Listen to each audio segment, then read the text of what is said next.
Solutions Review presents the Insight Jam Expert Keynote. Hi, my name is Joe O'Connor. I am the CEO and co-founder of Worktime Revolution. We are a global consulting, research, and advisory firm that specialize in redesigning work for the age of AI. And today I'm going to be talking to you about how to unlock human potential in the age of AI by focusing on value over volume. So to start, despite all of the huge amounts of hype and ambitious strategies and excitement that we've seen over the course of the last couple of years when it comes to artificial intelligence, a recent study from Atlassian found that 96% of businesses aren't yet experiencing any kind of dramatic improvements or major transformational change as a result of AI adoption. And what I'm going to argue over the course of this keynote is that this is not down to the technical capability of the tools. It's not necessarily down to a lack of skills and understanding, but it is down to some very real people and human factors that are holding back adoption within organizations. And so we're going to focus on 4 key themes around critical challenges that we've identified in our work with clients that we believe if they can be overcome, it is possible to accelerate human-centered AI strategies within your organization. The first is all about trust, how you can turn resistance and apathy into engagement and buy-in. The second relates to time, how you can close the capacity gap between ambition and adoption. The third is about alignment, how we can shift our focus when it comes to productivity and performance from efficiency to effectiveness. And finally, how we can unlock agency, where people, rather than feeling anxiety and powerlessness, feel that they have a control and an active part to play in redesigning their future roles. A recent study here in Canada from Abacus public opinion poll company, which is in and around a 3% margin of error, it asked the Canadian workforce the question if unleashing the full potential of AI would be good for them personally. 17% of people believe that it would be positive, but more than double that number, 30%, said that it would be bad for them, and more than half of the Canadian workforce were indifferent or undecided. A more recent study by Pew Global Research asked people how people around the world feel about the rise of AI in daily life. And what you can see in this graph, which looked at 25 different countries all over the world, is that the US economy is actually the most concerned workforce of any of the countries studied. And here in Canada, we are the least excited, with less than 10% of the population excited about AI. And this lack of enthusiasm and buy-in to AI is something that in many organizations is passing executive teams by. A study that just came out in the last week by Boston Consulting Group, which was reported in Harvard Business Review, when asked, 76% of executives said that they felt like their employees were enthusiastic about AI, but the individual contributors themselves, only 31% were enthusiastic. So that's a perception gap of 2.5 times. When asked if their employees feel well informed about the organization's AI strategy and tools, 80% of executives said that they felt that they were, but again, when the individual employees themselves were asked, only 29% concurred, a perception gap of 176%. So we have this huge chasm between the perceptions of leaders and executives and the real perceptions of the workforce. And as we zoom in, the same phenomenon is playing out within organizations. Almost half of US CEOs believe that most of their employees are actively resistant or even openly hostile to AI use. And in a study by the enterprise software platform Writer, it found that about a third of employees, which increases to 2 in 5 of Gen Z workers, admit to sabotaging their company's AI strategy by refusing to adopt AI tools and applications. And so really the key lesson for me from this data is that while there's a lot of things about AI that is very different to previous technologies, one of the things that is very much the same is this reality that most productivity initiatives and digital transformations fail due to a lack of enthusiastic employee buy-in and engagement. And actually, this fear and this skepticism and this resistance is even greater with AI because of the concerns people have about the impact that it will have on their roles, on their jobs, and on their value into the future. One other big reason why we're seeing this lack of engagement and enthusiasm comes down to the concept that's known as performance punishment, which is this feeling that in many organizations, the only reward that people get for finding new and better ways to do their jobs, finding more efficient ways to complete their tasks, is for more tasks to be loaded onto their plate. And we've seen with previous digital technologies, people hearing this promise that actually they will liberate them, but instead, for many people, what they've actually experienced is that they've made their phones buzz at 10 o'clock at night. And actually, some early research out of the University of Chicago and the University of Copenhagen finds a similar trend when it comes to generative AI, whereby most of the time saved by the use of these tools has simply been reabsorbed by new tasks within organizations. So the first question that I want to pose is, how can we design an incentive structure that actually creates buy-in and engagement from the workforce? And so one thing that we do know is that in the last half decade, there has been a huge evolution in terms of the preferences and priorities of the global workplace. A study that's been conducted for the last 25 years by Randstad, surveying the global workforce, found that this year, for the first time in the 25 years that they've been doing this, work-life balance actually ranked ahead of pay for the global workforce. And we are seeing this play out. This is not a rogue data point. We are seeing very similar outcomes in studies that have been done by JLL, by Bank of America, by Deloitte, and others. In other words, time and flexibility is becoming the key driving motivator for the majority of the workforce, and in particular for Gen Z and millennial employees. And many organizations have leveraged this to gain buy-in and engagement for the difficult work of onboarding new technologies, new tools, and adopting new productivity practices. Unilever in New Zealand and Australia, who piloted successfully and adopted a 4-day work week during the COVID pandemic, which they are still operating today, talked about how the biggest differentiator in their approach is that there's truly a shared reward that is of value and meaning to the people that are putting in the extra effort, passion, and energy into the business, and that shared reward is time. A very different organization, the luxury car manufacturer Lamborghini, expresses a very similar sentiment for their reduced work time policy, where production workers alternate 2 4-day work weeks in every 3 weeks. And they talked about how the motivation of all of the people in the organization is the prime mover of its success, because it calls together the best energies and skills of people around a common purpose. So this is really about this question of alignment. And so the first of these 4 big human challenges that I want to present to you is this concept of breaking down barriers. How do you create a compelling win-win narrative and incentive structure to overcome resistance among the workforce?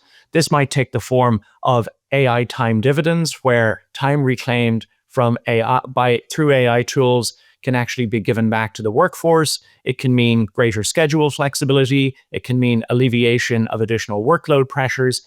But the critical thing is finding that compelling incentive for your organization, building trust by communicating transparently with your teams, and then fostering psychological safety for people to test, learn, and experiment with these new tools and technologies. In the hit US TV sitcom Seinfeld, there was an episode that aired back in the early 90s where George Costanza got a job with the New York Yankees baseball team. And shortly after taking up the role, George accidentally locked his car keys in the office car park. And as a result, every morning, first thing, his boss, who was an early riser, saw George's car sitting in the car park when he arrived. And he reflected on how George was clearly a very committed and dedicated employee. Late into that evening, his new manager, who was more of a burning the midnight oil type of character, when he was leaving late at night, he still saw George's car sitting in the office car park. So at the same time that George was actually taking an unapproved vacation, his boss and his manager were talking about giving him a promotion. And that cuts to the core of this huge crisis that we have of busy work within the modern workplace environment. This is the common enemy that is holding back productivity and wearing down well-being within organizations.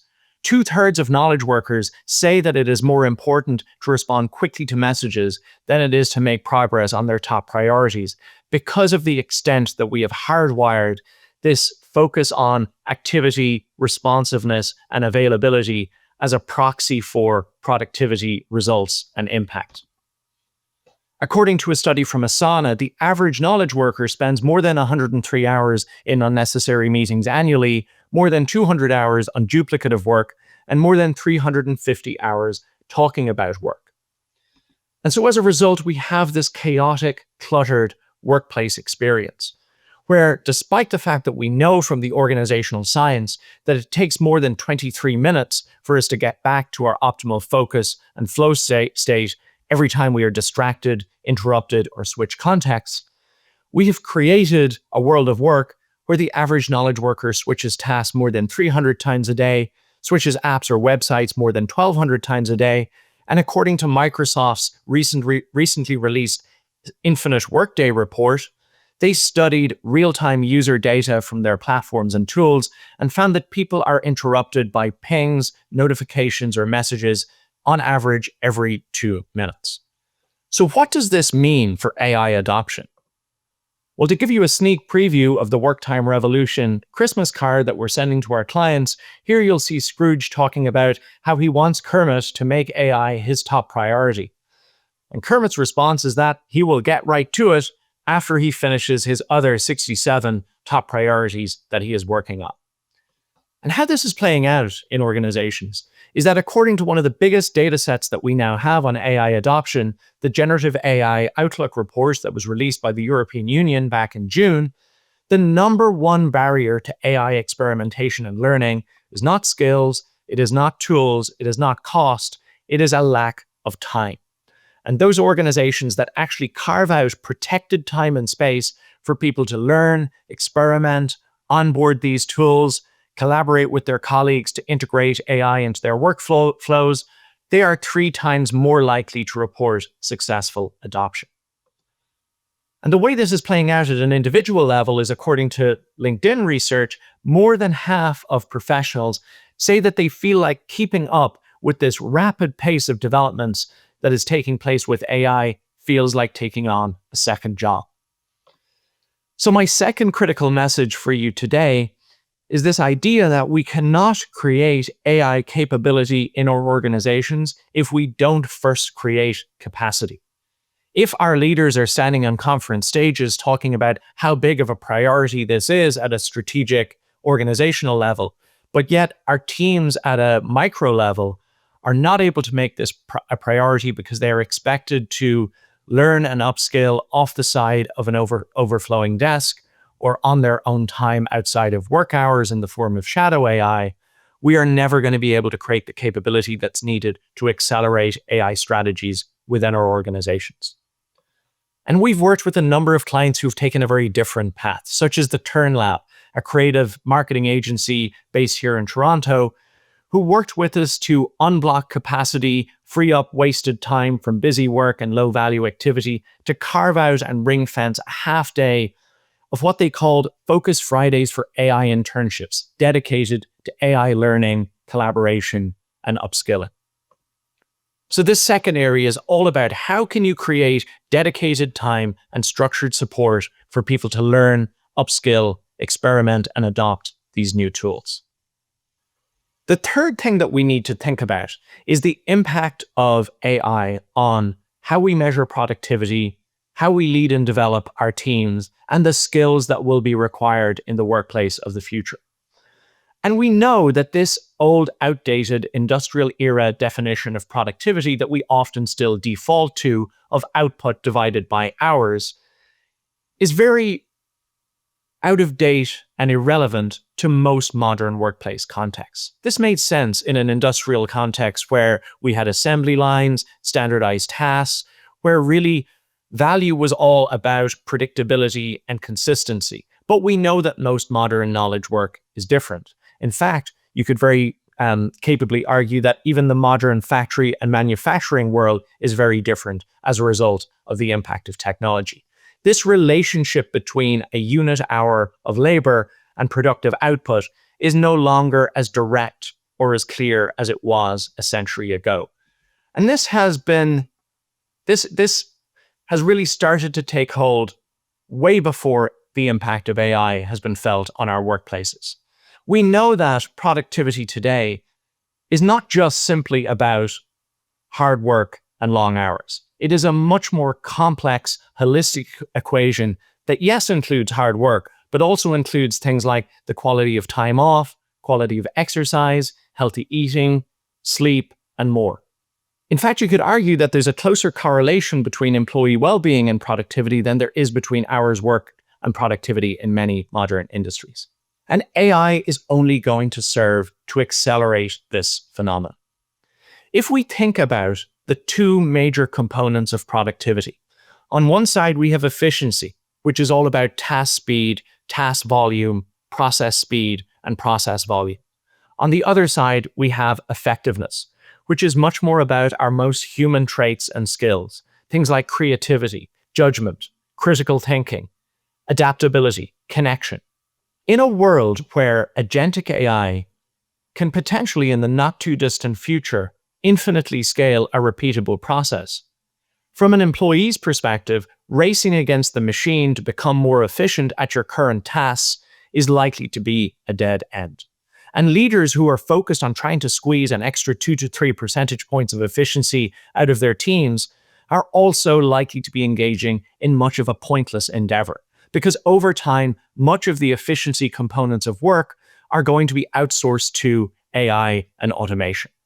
And what this is going to mean is a significant shift in value towards those effectiveness, skills, and traits.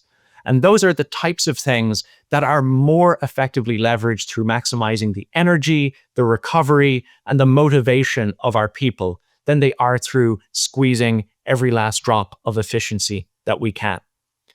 So we believe the future of productivity will be this combination of digital efficiency and human effectiveness. And so what does this mean for how we think about AI in the workplace? Many early adopters are viewing AI almost as this supercharging, turbocharging, speed-up device, which is all about doing more in less time. But I would argue, in the long run, if we look at the real impact of this, I think it's going to be about clearing away some of the chaos and the clutter from the modern workplace that I described earlier to create more clarity, for people to focus on doing not more in less time, but doing fewer, higher impact things better. And what this means from a leadership perspective is that we know that this evolution from task-based leadership, where the role of a leader is all about directing work, overseeing completion, coordinating activities, we've started to see this evolution towards more skills-based workplace environments over the last 5 to 10 years. And I would argue that even that doesn't go far enough. Skills, while valuable in specific contexts, can quickly become obsolete. On the other hand, capabilities are transferable across contexts. And so what we typically saw as the role of an entry-level junior employee as the task doer is now going to be largely taken over by technology, where the entry-level task will be done by our tools. And so what that's going to mean for our most junior team members is that they're going to need to come up a level. They're going to need to take on more of a coordination role, where they're able to exercise critical thinking, over the outputs of digital tools. An example being an entry-level public relations professional shifting from copywriting skills in doing the first drafts of press releases to critical thinking skills in reviewing and improving those before they go to more senior team members. And so this is going to mean that for leaders, it's going to be all about the orchestration of work and the coaching and development of the team. So this third area that I want to introduce is this skills shift. How do you develop the critical skills that will be at a premium in the AI-augmented future workplace, focusing on effectiveness over efficiency? And according to the World Economic Forum, technological literacy in terms of AI, confidence, literacy, evolving towards proficiency and fluency, that is one of the 10 top skills that are going to be rising in importance between 2025 and 2030. All of the others are much more human-centric skills and abilities. The last area that I want to introduce is this concept of how AI is going to impact our roles. And so in a really interesting book by Sanjit Paul Chowdhury that was released earlier this year called Reshuffle, he talks about how there are 4 different schools of thought around AI. In the bottom left, there's this view that AI is bad, everything about it is bad, and it should be stopped.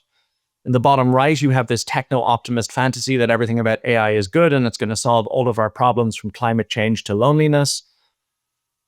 But he believes that most people are stuck up in the top left of this quadrant, which he calls task-based misdirection, which is purely focusing on AI through the lens of your existing role and your existing tasks, thinking about what are the tasks that I will continue to do versus what are the tasks that AI will take over.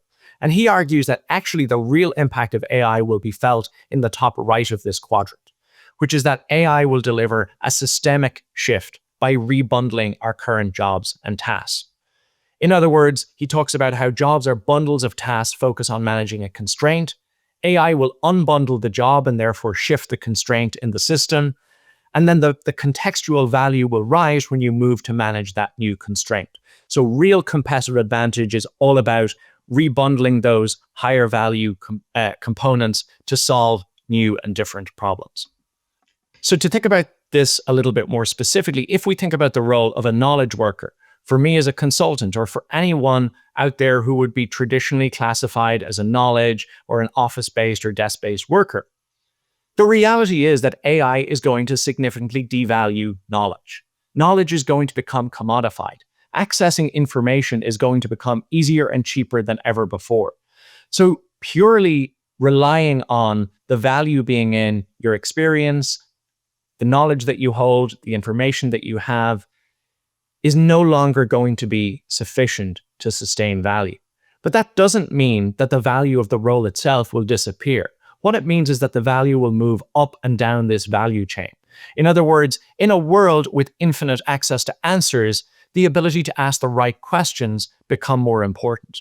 So curiosity is more than just a personality trait, it is a strategic enabler for navigating uncertainty and embracing the opportunities of the AI era. Curation becomes more important, the ability to distill and package and present all of this extremely widely available information. Think of the role of a sommelier.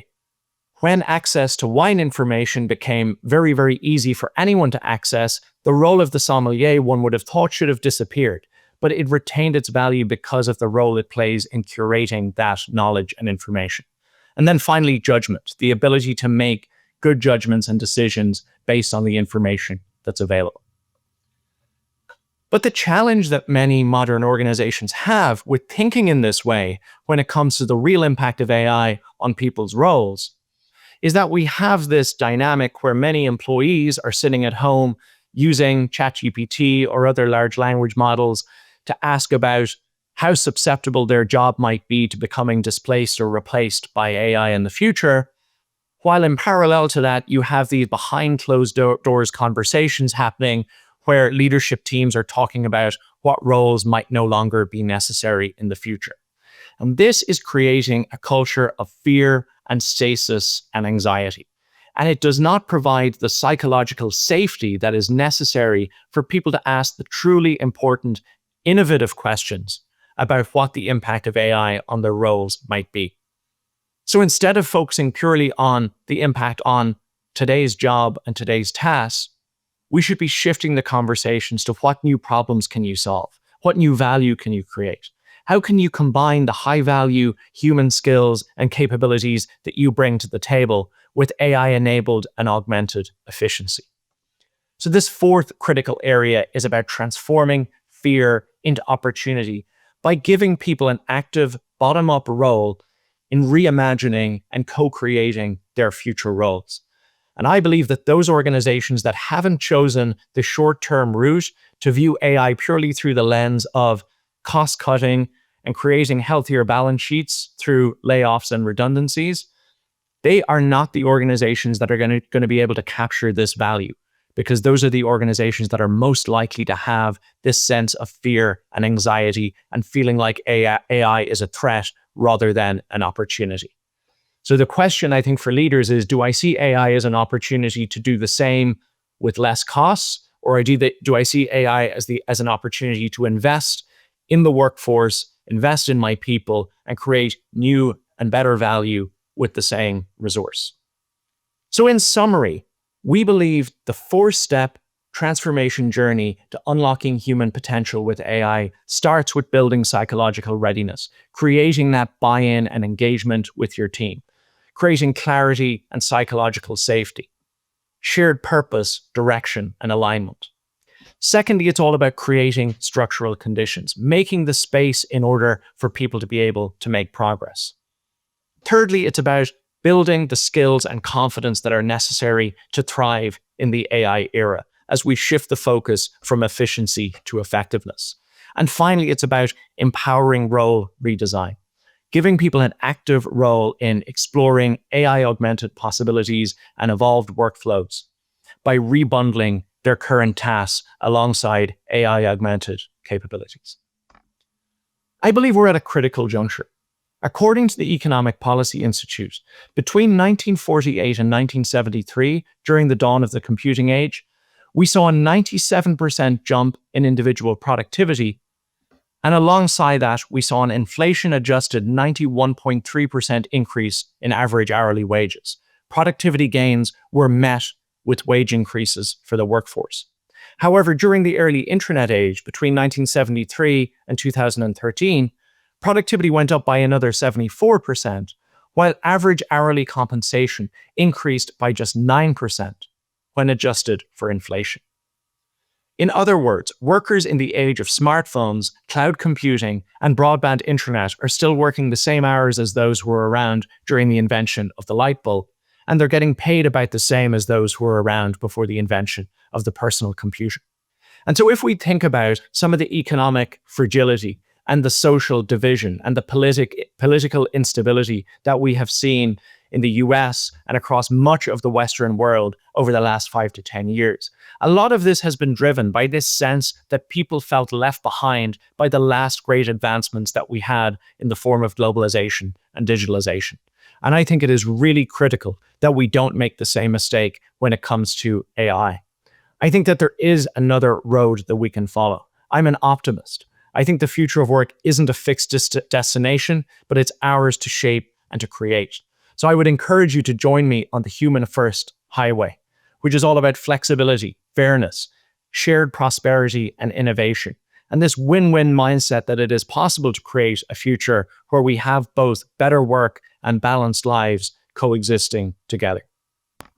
Thank you very much for joining and for listening in. If you're interested in some of the concepts and frameworks that I've introduced today, you can use the QR code on the screen to subscribe to our newsletter, The Revolutionary Times, and you can also pre-order my book, which is coming out on the 13th of January, 2026, published by Harvard Business Review Press, Do More in 4, Why It's Time for a Shorter Work Week. Thank you so much. For video highlights, replays, and more, visit insightjam.com.